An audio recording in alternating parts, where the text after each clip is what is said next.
নমস্কার বন্ধুরা, test best রেসিপিতে সবাইকে স্বাগত।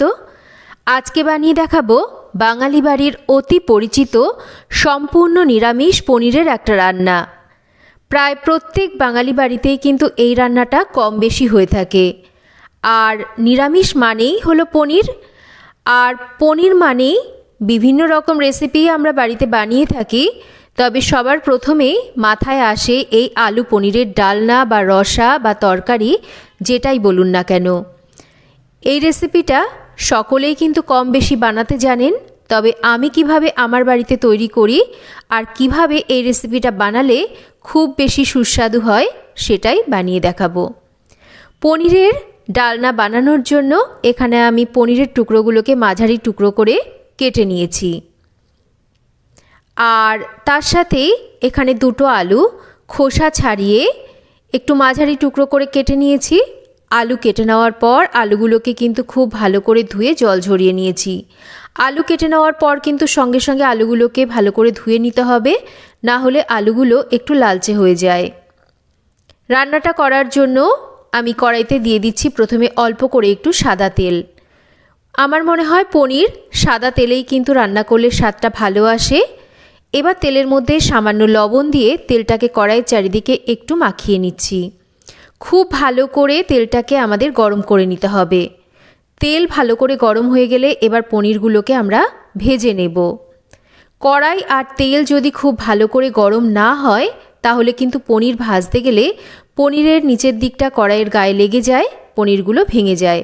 তাই অতি অবশ্যই কড়াই আর তেল খুব ভালো করে আমাদের গরম করে নিতে হবে। আর অল্প করে লবণ দিয়ে পনির ভাজলে পনিরের মধ্যেও লবণটা ঢুকবে, তাতে করে পনিরের স্বাদটা কিন্তু ভালো আসবে। পনিরগুলোকে হালকা লালচে করে ভেজে নিচ্ছি। আমি দু ব্যাচে পনিরগুলোকে ভাজছি, বাদবাকি পনিরগুলোকেও কিন্তু একই রকম করে আমি হালকা লালচে করে ভেজে তুলে নিচ্ছি। পনিরগুলো ভেজে তুলে নেওয়ার পর এবার যে তেলটা কড়াইতে রয়েছে এই তেলের মধ্যে আমি আলুগুলোকেও ভেজে নেব।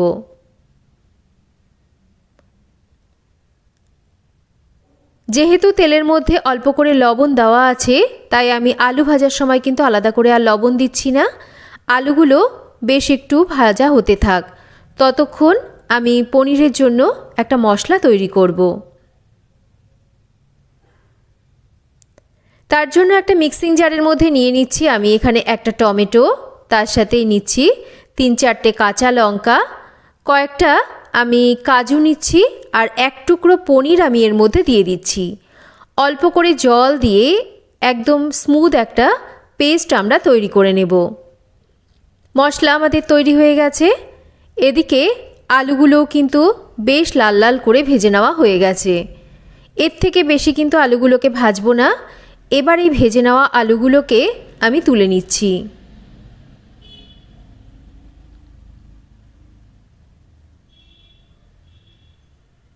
এবার কড়াইতে যে তেলটুকু রয়েছে তার মধ্যে আরও একটু তেল আমি দিয়ে দিচ্ছি।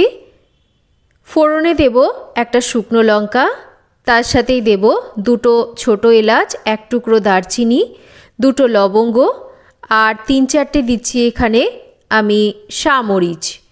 শামরিচ যদি আপনাদের কাছে না থাকে নাও দিতে পারেন, তবে দিলে সুন্দর একটা সুগন্ধ হয়। সামান্য করে একটু গোটা জিরে দিচ্ছি।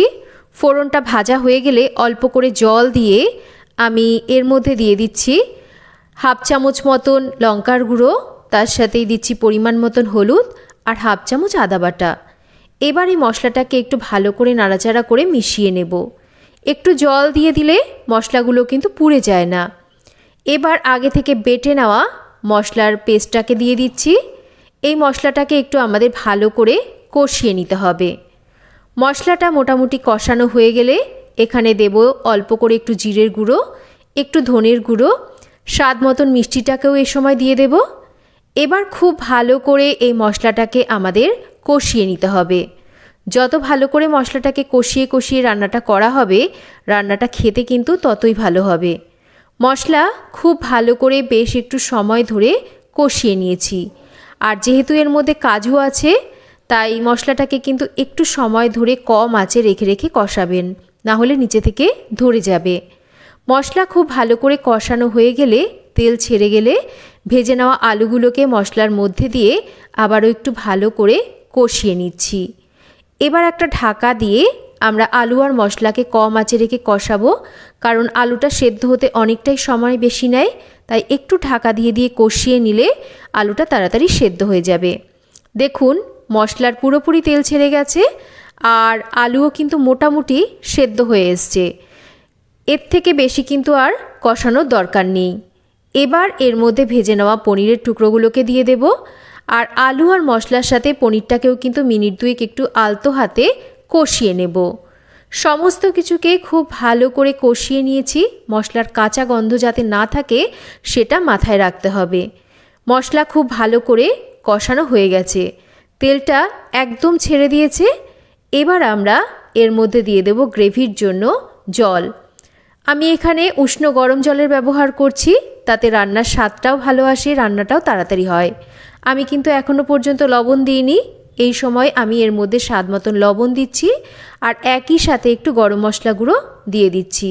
এবার একটু ভালো করে মিশিয়ে নেব।